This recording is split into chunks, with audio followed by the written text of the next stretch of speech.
Magandang araw sa aking mga manonood. OFW, mas maraming makukuhang benepisyo sa SSS.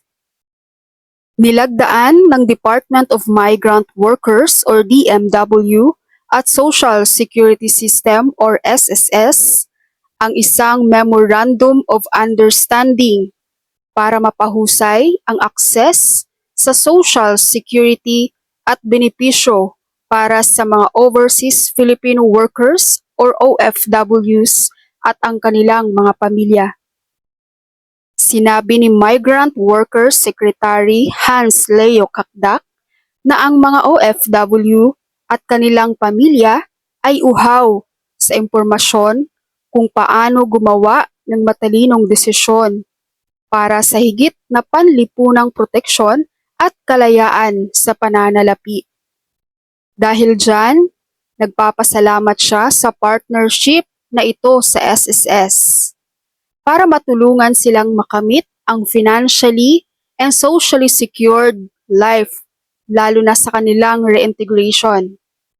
Samantala, sinabi naman ni SSS President and CEO Rolando Ledesma Makasait na inulit ng SSS ang kanilang pangako na tulungan ang mga OFW at kanilang mga pamilya sa pamamagitan ng madali at maaasahang social security programs.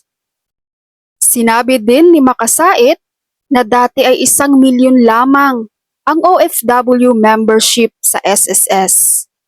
Ngunit ngayon ay 4 hanggang 5 milyong miyembro na. Ito ay naging posible sa pamamagitan ng kanilang malawakang membership campaign. Dagdag pa niya, sabik ang SSS na tanggapin ang mas maraming OFW bilang SSS members.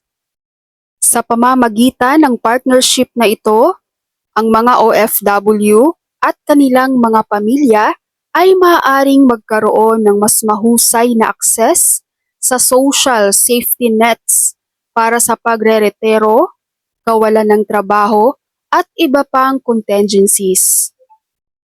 Bukod pa riyan, tutuklasin din ng dalawang ahensya at iba pang stakeholders ang mga posibleng pagbuo ng mga programa sa pag-iimpok at provident fund na iniayon sa eksaktong pangangailangan ng mga OFWs. Ayun lamang po ang aking updates para sa SSS ngayong araw. Maraming salamat sa inyong panunood and God bless you all.